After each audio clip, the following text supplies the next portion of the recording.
back again. Today's video is about the Bruder. I believe it's a D3 size. It's really hard to tell. They don't tell you what size, what model it is. The conversion on this that I did, first off I 3D printed a blade because the stock ones, they're not that great. They work, but they don't have any side plates, so the dirt just kind of falls off the side. They don't really dig very good. They are nice and slippery. This one I do need to sand down and try to make it a little smoother so the dirt falls right off of it easier. The 3D printed blades, they don't like to release the dirt very well. I also 3D print a sprocket because the original sprockets were meant to drive the tracks. They don't even grip the tracks. If you try to use the stock sprockets, they just spin in there. So with this conversion, I put a switch here, an on-off switch, and I also have a bind cable extension and a battery plug here, and that is so that I can charge the battery when there's one inside without having to take it out of the machine.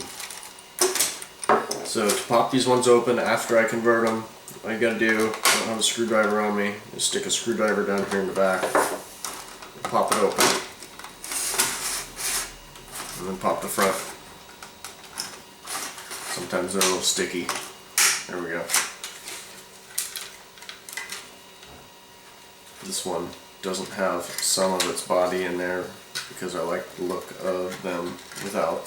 So there's the battery plug on the inside and the bind cable on the inside so that you can charge them without taking them apart. So in this one, these ones, I use a saber tooth.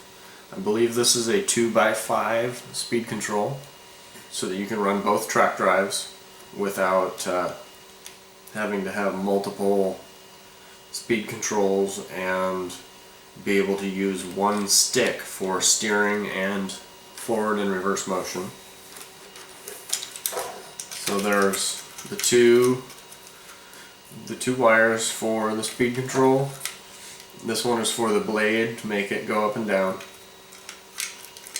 I also have one back here that's for a BEC, which I don't necessarily need. I just like to run one for the assurance that these little saber-tooth speed controls do not put out hardly any amperage for the servos, and I've had issues with these speed controls not running good enough for the servos, where the servos are real jittery and they just don't function right.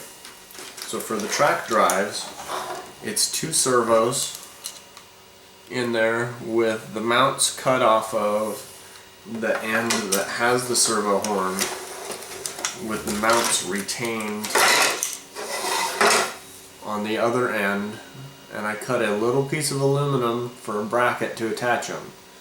Other than that little bracket, they're pretty much held in place by the servo horn sticking out through the side of the plastic.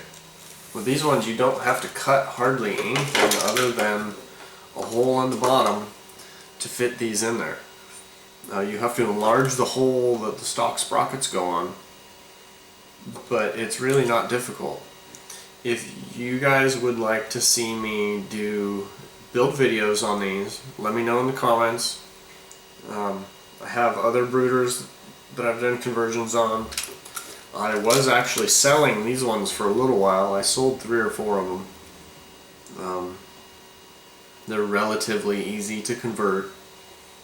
I would love to be able to just share the knowledge that I have of how easy it is to convert them.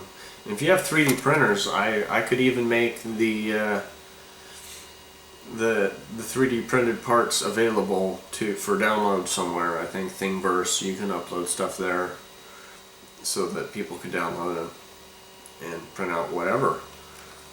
So putting it back together is usually a little trickier. When I sell them, I don't know if I'm gonna continue to build and sell.